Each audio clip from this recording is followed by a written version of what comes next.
제가 어릴 때 한국 교회는 참 초라했어요. 미약했어요. 완벽하지 못했습니다. 그런데 하나님이 삶의 중심이었어요. 주일은 하나님께 온전히 드리는 시간이었어요.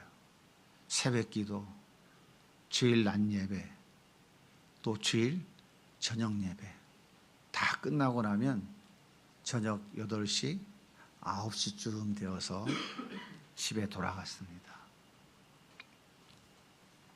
예배 시간 때문에 다른 일을 포기하는 것은 당연하다고 그렇게 여겼어요. 그런데 지금은 참 많이 달라진 것 같아요. 주일은 하나님께 드리는 날이 아니라 내 개인 일정 속에 들어가 있는 날이 된 것 같아요. 예배는 삶의 중심이 아니라 삶의 한 부분이 되어버린 것 같아요. 과거에는 기도가 특별한 사람의 것이 아니었습니다. 모든 성도의 기본이었어요. 그래서 교회마다 기도 소리가 끊이질 않았습니다. 교회는 항상 문이 열려 있었고 교회 안에는 항상 누군가 기도하는 소리가 들렸어요. 그런데 지금은 참 많이 달라진 것 같아요.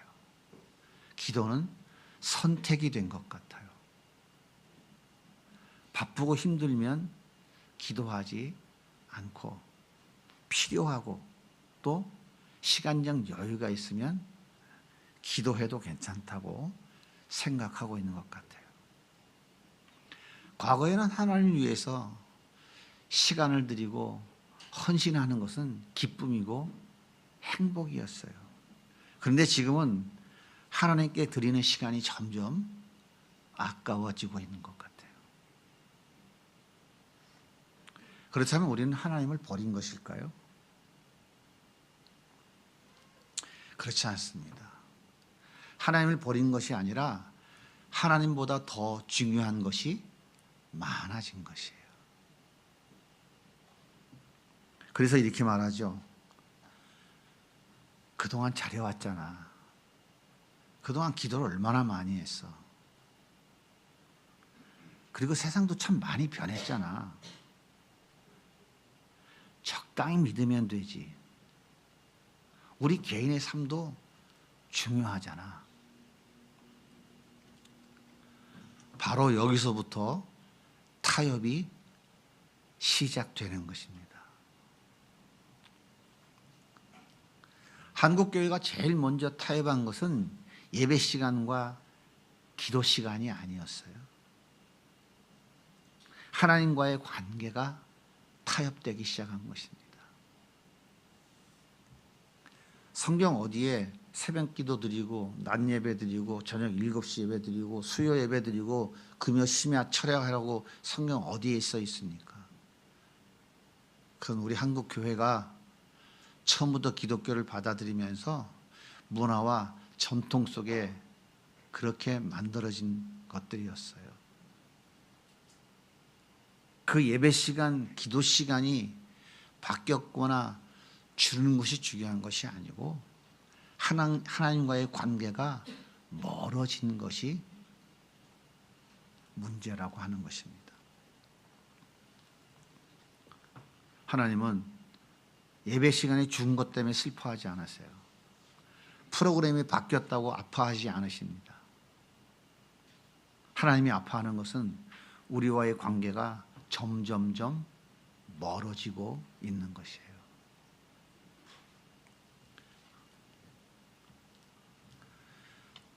가끔 때때로 과거가 생각나는 것은 그때가 더 거룩하고 그때가 더 경건했기 때문이 아니라 그때가 더 하나님과 가까웠기 때문에 저도 어릴 적 그때가 좀 때때로 많이 기억이 납니다.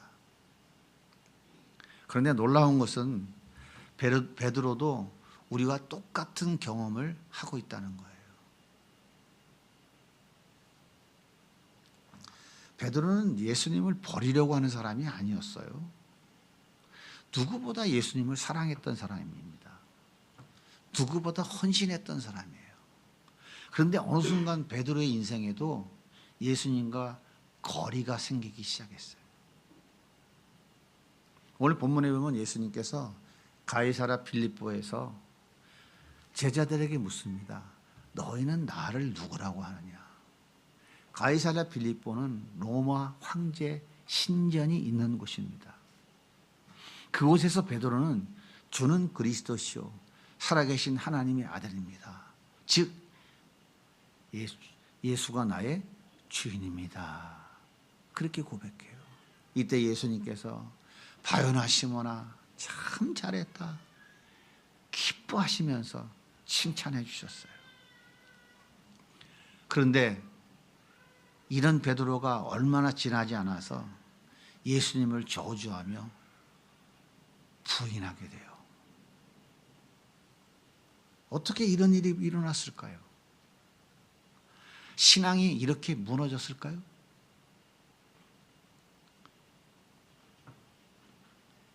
베드로의 믿음이 갑자기 땅에 곤두박질 쳤을까요?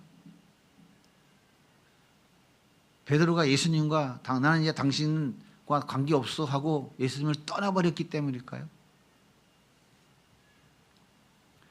아니에요. 예수님과 거리가 벌어졌기 때문에 생긴 일이에요. 예수님이 겟세마네 동산에서 기도를 마치고 내려오셨습니다.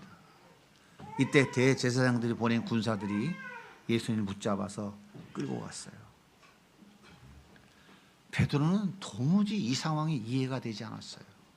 아니, 귀신을 쫓아내시는 분이, 문둥병자를 고치시는 분이, 아니 죽은 사람도 살리시는 분이, 아니 저렇게 무능하게 잡혀가? 도저히 이해가 되지 않았어요. 그 순간 두려움이 몰려오기 시작했습니다. 이게 뭐지? 이때 베드로는 예수님을 따라가기는 하지만 거리를 두기 시작했어요. 누가복음 22장 54절은 이렇게 말씀하십니다. 예수를 잡아 끌고 대제사장의 집으로 들어갔을 때 베드로가 멀찍이 따라가니라. 어째서 난 죽어도 예수님과 함께 죽겠다고 큰소리 치던 이 베드로가 예수님과 거리가 이렇게 멀어졌을까요? 예수님도 잡아가는데 나는 괜찮겠어?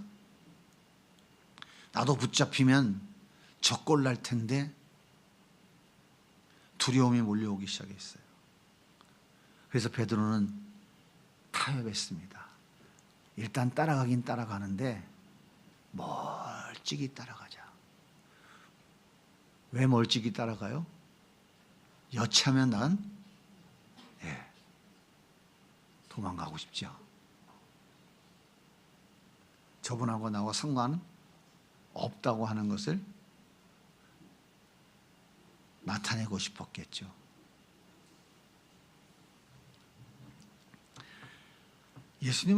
베드로는 예수님을 버리지 않았다니까요. 그냥 멀찍이 따라간 거예요. 거리를 두기로 타협했을 뿐이에요. 그런데 문제는 타협은 시간이 지나면 지날수록 예수님과 거리를 더 벌리게 되고요. 그 벌어진 거리만큼 예수님과의 관계가 붕괴한다는 사실을 베드로는 아직 모르고 있었던 거예요.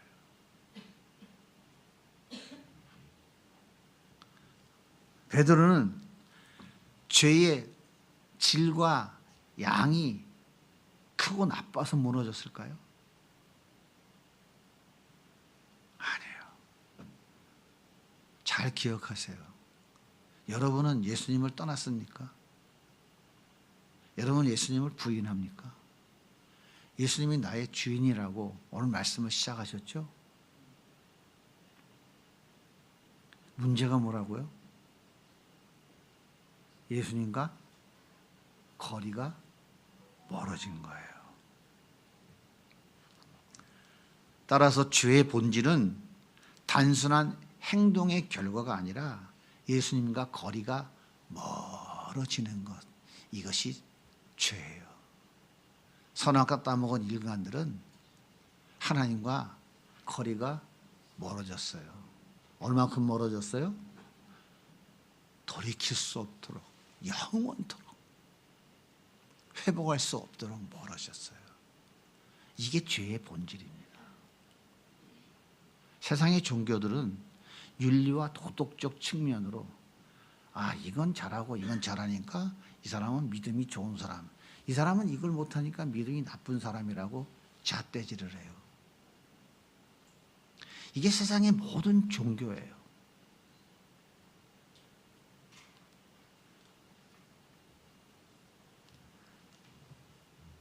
예수님과 거리가 멀어진 이 베드로는 결국 어디까지 갔어요? 예수님을 저주하고 맹세하며 부인하는 자리까지 떨어지고 말았어요. 그런데 놀라운 사실이 있어요. 베드로가 예수님과 거리를 두기 시작했을 때 예수님 이미 베드로를 위해서 기도하고 계셨다는 사실이에요.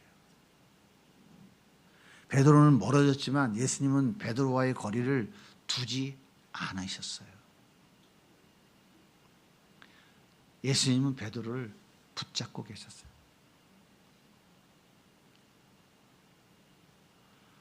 멀찍이 따라가던 베드로는 어떤 결론이 날는지 너무 궁금했어요.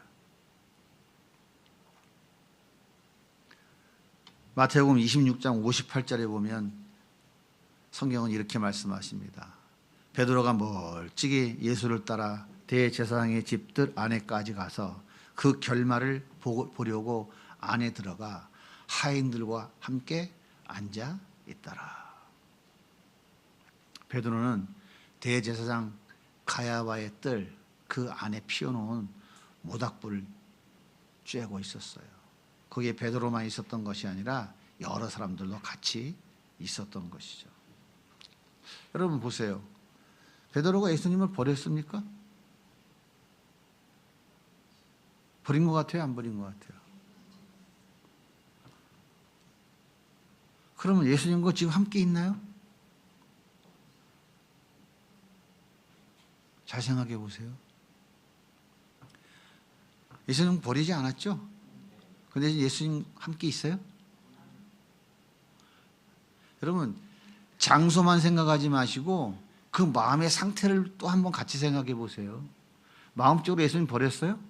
안 버렸어요. 장소적으로 예수님 버렸나요? 버렸으면 안 따라왔겠죠? 마음으로도 안 버렸고 장소적으로도 한 공간 안에 있어요.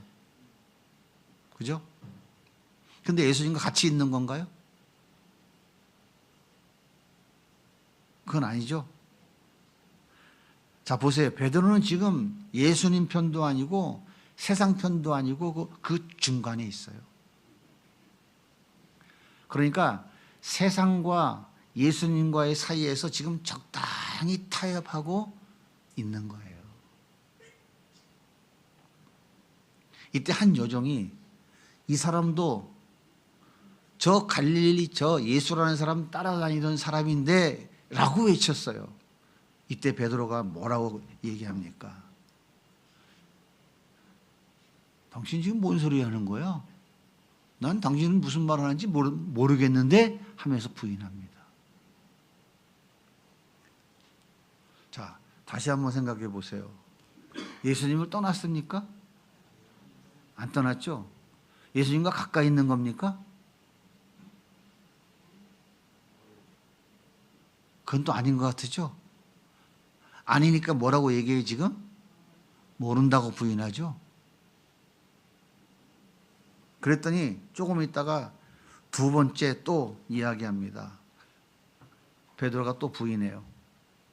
베드로가 맹세하고 또 부인하여 이르되 나는 그 사람을 알지 못하노라. 그리고 세 번째 예수님을 저주하며 부인합니다. 그가 저주하며 맹세하여 이르되 나는 그 사람을 알지 못하노라 하니. 생각해 보세요. 베드로는 배와 그물을 버리고 예수님 따라갔어요.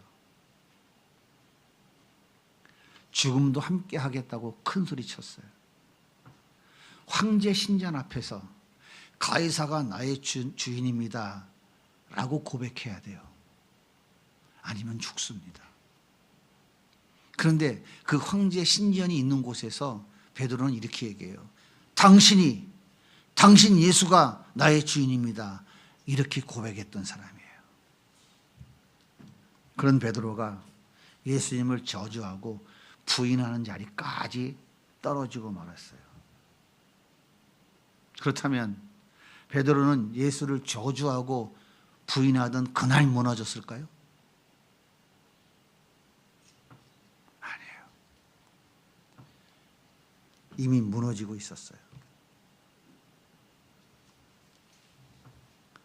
이미 무너져 있었어요. 그러나 베드로가 무너지고 있을 때에도 예수님은 베드로를 여전히 떠나지 않으셨어요. 붙잡고 계셨어요. 우리는 이번에 치리교회에서 많은 것을 보았지만 특별히 골로새 교회가 있던 곳을 우리는 가서 보았어요. 큰 넓은 들판 위에 돌덩이 몇 개,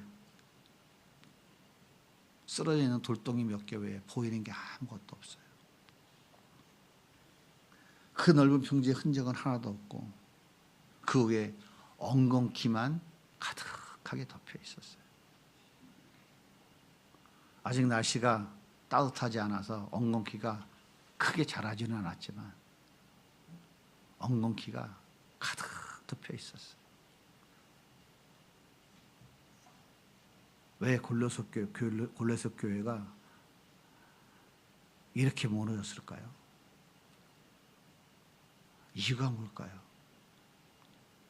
이유는 한 가지밖에 없어요. 타협했기 때문이에요. 헬라 철학을 받아들였고 율법을 지켜야 된다는 개종한 유대인들의 요구를 받아들였고 헬라 사상에서 주는 이율론, 영은 선하고 육은 악하다고, 금욕주의, 예수님 한 분만으로는 충분하지 않다. 우리에겐 중보자가 또 있어야 된다. 천사 숭배도 받아들였어요. 하나씩 타협하다가 보니까 결국은 무너져버리고 말았어요. 고레스 교회는 예수를 버리지 않았습니다. 떠나지 않았어요. 다만 한 가지, 예수로 충분하지 않았어요. 예수만 갖고 되지 않았어요. 그래서 다른 것들과 타협하고 받아들이기 시작한 거예요. 하나씩 조금씩 타협이 이어졌고 결국에는 좁힐 수 없는 큰 간격이 되고 말았어요. 사랑하는 성도 여러분, 교회가 무너지는 이유는 박해 때문이 아닙니다.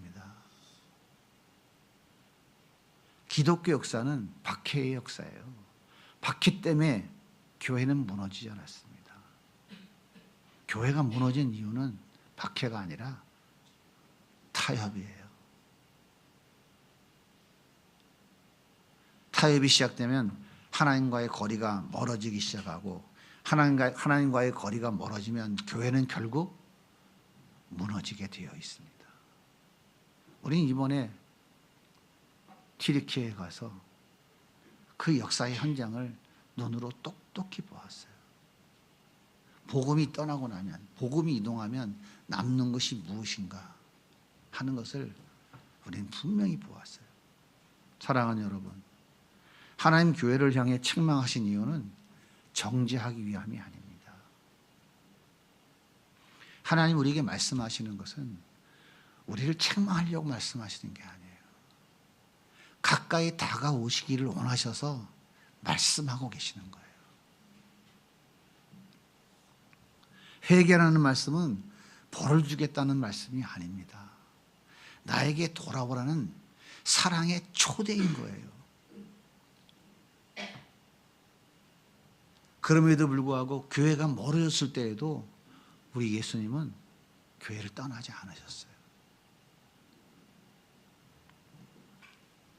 그렇다면 우리와 멀어진 이 거리를 어떻게 좁힐 수 있을까요? 더 노력하면 될까요? 더 열심히 신앙생활 하면 될까요? 아닙니다.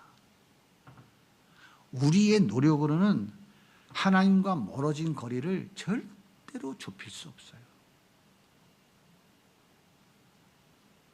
그래서 하나님이신 예수님이 우리에게 직접 오신 거예요.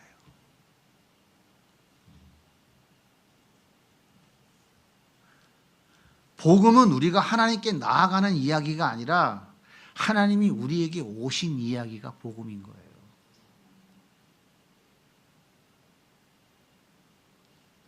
복음이 뭔지 아시겠어요? 복음은 우리가 하나님께 나아가는 이야기가 아니고 하나님이 우리를 찾아오신 이야기가 복음이라고요. 그런데 복음을 전한다고 하면서 하나님이 우리를 찾아와서 이렇게 하나님과 멀어진 거리를 회복시켜주기 위해 찾아오셨다는 이야기는 하지 아니하고 우리 인생의 문제를 해결해 주기 위해 오셔서 그분이 인간이 되어 이 땅에 오셨다고 가르치니까 한국교회가 지금 다 어려워지고 있는 거예요. 여러분, 제가 드리는 말씀 이해가 되십니까? 그거는 기독교의 진리가 아니라 성경의 진리가 아니라니까요. 그래 열심히 기사회 기도하고 열심히 기도하고 평생 예수 믿었는데 부자 된 사람 손 들어봐요. 부자 된 사람. 복 준다며. 복도 왜 못 받아? 예? 쓸데없는 얘기니까 다 지워 적어놨다가. 왜 복을 못 받냐고요. 베이스 타고 다니시는 분 손 들어봐. 아파트 100평짜리 사시는 분. 강남에 3, 40억은 보통이더구만. 그게 복 받은 거예요?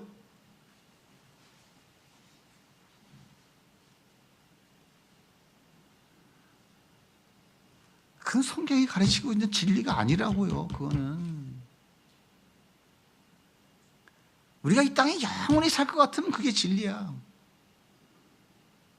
튀르키예 갔다 왔는데 일주일 동안 허덕허덕하고 맥도 못 치는 거 봐요. 이게 인간이라니까.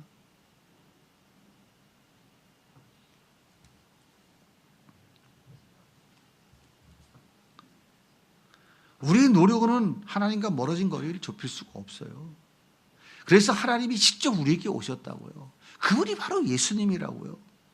그래서 복음은 우리가 하나님께 나아가는 이야기가 아니라 하나님이 우리에게 찾아오신 이야기가 복음인 거예요.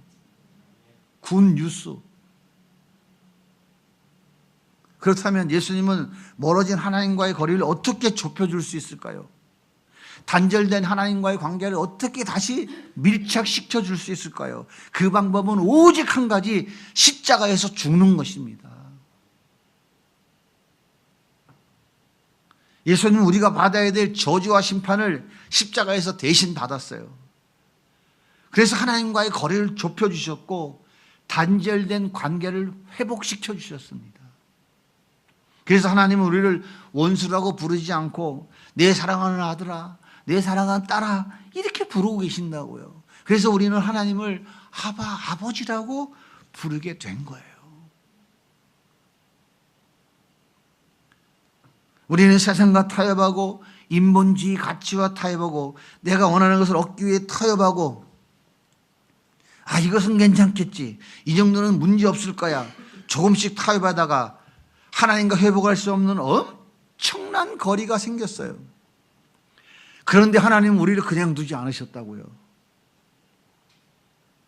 나와 사랑을 나누는 존재가 나를 점점 멀어져 가는 것을 보시며 하나님은 마음이 찢어질 듯 아프셨어요.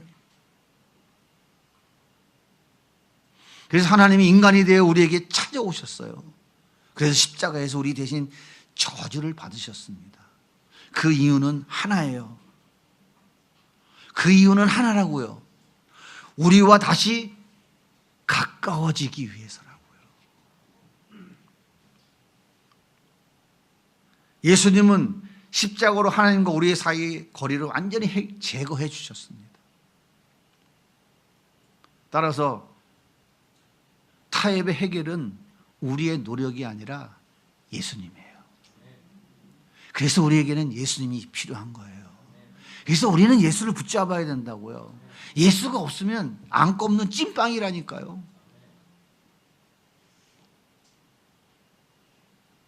그 예수님은 지금 내 안에 오셔서 나와 함께 살고 계십니다. 부부가 연합하여 하나 된 것처럼 예수님은 우리와 연합하여 가장 가까운 분으로 함께 계셔요. 사랑하는 여러분, 지금 한국교회는 세상으로부터 많은 비판을 받고 있어요. 그래서 세상은 뭐라고 얘기해요? 종교단체가 종교단체답게 처신하지 않으면 규제해야 된다는 말까지 지금 하고 있잖아요. 얼마나 기가 막힙니까? 얼마나 기가 막혀요. 어째서 세상이 손뼉을 치던 교회, 예수의 빛을 환하게 밝히던 교회, 세계의 유래를 찾아볼 수 없을 정도로 부흥했던 대한민국 교회가 이렇게 무너지고 있을까요? 이유가 뭘까요? 여러분이 헌금을 안 했습니까? 여러분이 기도를 안 했어요? 여러분이 충성 봉사를 안 했어요? 왜 그렇게 됐어요? 주의를 안 지켜서 그래요?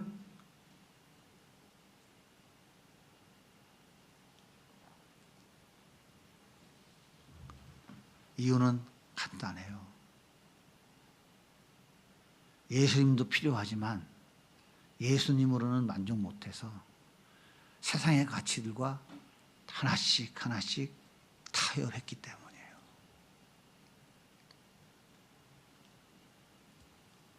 말씀과 타협하고 기도와 타협했어요. 말씀과 타협하니까 성경의 사실만 보이고 사실 속에 담긴 진리는 보이지 않아요. 기도와 타협하니까 그의 나라와 그의 의를 구하는 것이 아니라 나의 필요만 구해요. 주구장창 주시옵소서. 이것도 주고 얼마나 기도 달라고 많이 했는데 뭐 좀 받았어요?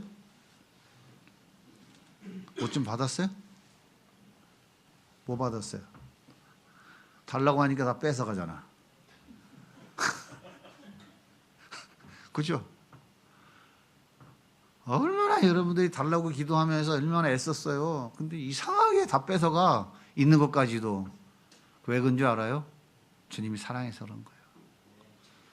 지금도 뭔데 주면 넌 더 멀리 도망가니까 누구같이 도망가? 둘째 아들처럼. 주면 그렇게 멀리 도망가서 어디까지 간다고? 돼지우리간에 간다고. 그러니까 주님이 안 주는 거예요. 그러니까 안 주시면 주님이 나를 사랑하고 계시는구나 하고 감사해야 된다고. 감사.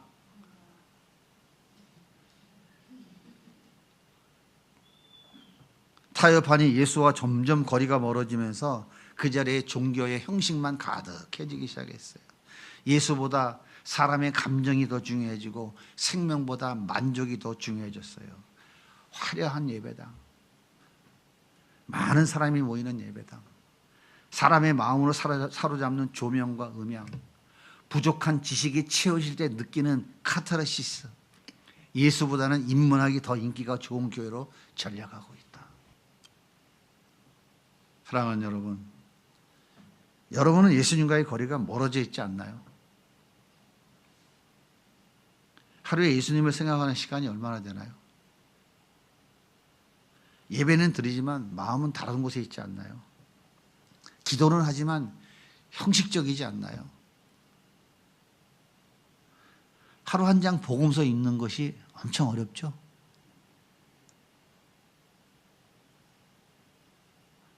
복음서 읽었었나? 청년들 기억도 안 나죠? 신앙이 약해졌기 때문일까요?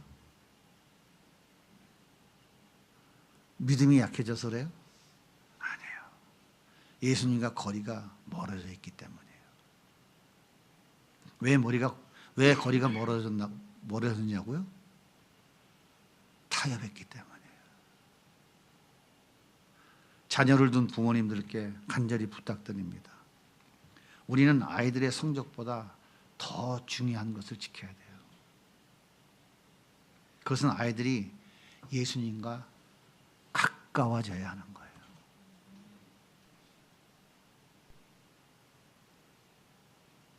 이게 성적보다 더 중요한 거예요. 그래서 간곡히 부탁드립니다. 핸드폰 문제에서 쉽게 타협하지 않기를 부탁드립니다. 왜냐하면 타협하는 순간 아이들의 마음이 예수님과 멀어질 수밖에 없어요. 반드시 멀어집니다. 우리는 아이들을 통제하려는 것이 아니라 예수님께 더 가까이 가도록 돕고 싶은 거예요. 작년 청소년 캠프 때 권장희 소장님 초청해서 들은 이야기가 뭡니까? 딱 한 가지 들었잖아요. 핸드폰 주면, 핸드폰 사용하면 전도협이 다 망가진다. 핸드폰 만드는 사람들은 자기 자녀들한테 절대 핸드폰 주지 않는다.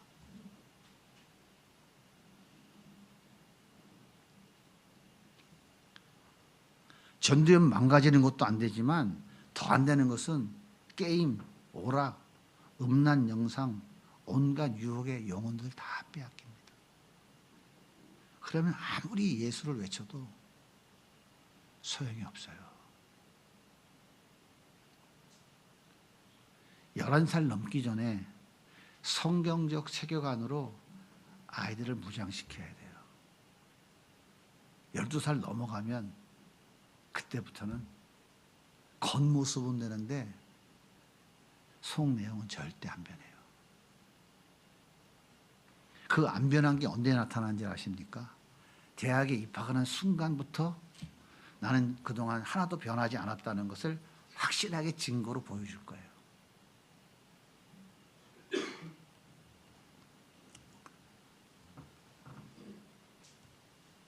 그래서 우리 아이들을 11살, 12살 되기 전까지 오직 예수님 한 분만이 나의 주인으로 고백하는 아이들로 만들어야 돼요.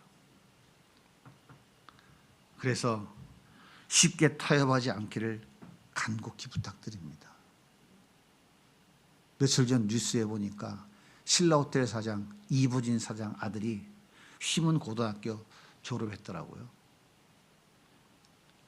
수능고사에서 딱 한 개 틀리고 서울대 경제학부에 들어갔대요. 이 아이가 후배들에게 수능 준비는 이렇게 하라고 후배들이 초청을 해서 가서 강의를 하는데 여러 가지 얘기 중에서 핵심이 뭐냐? 핸드폰을 버려라.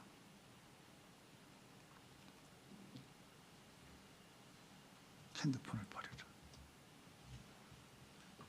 참 그 뉴스를 보면서 참 만감이 교차가 되더라고요.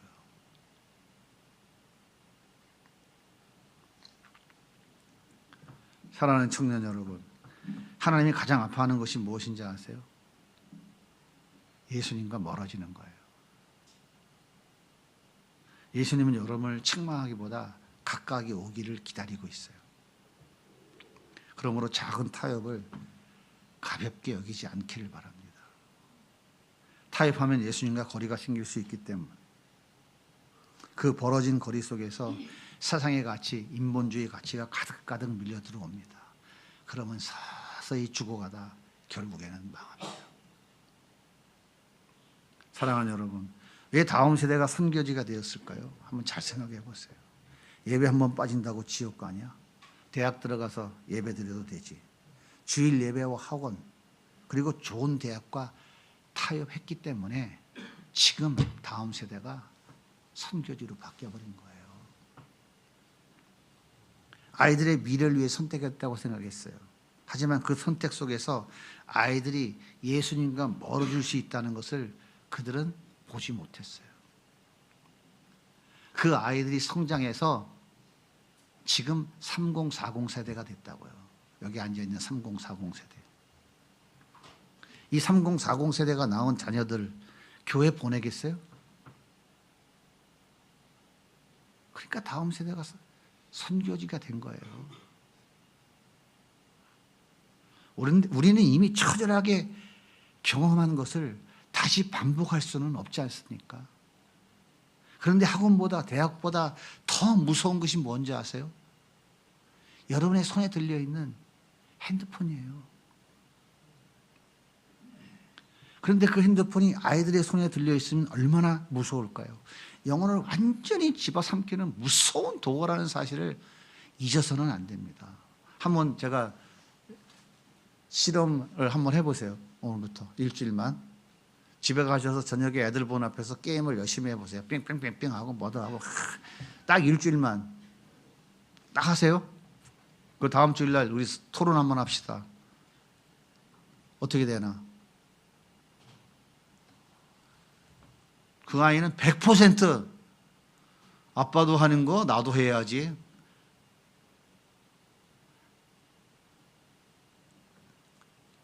아니 깐난쟁이 애기가 배고프다고 울잖아. 밥 달라고.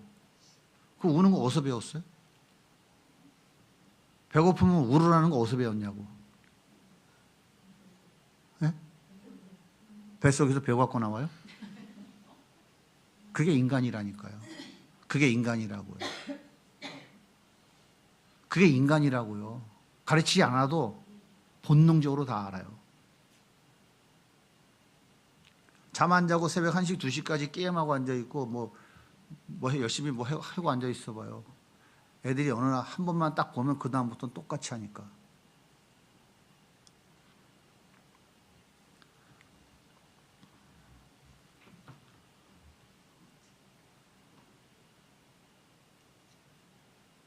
사랑하는 여러분, 예수님과 거리가 생겼습니까?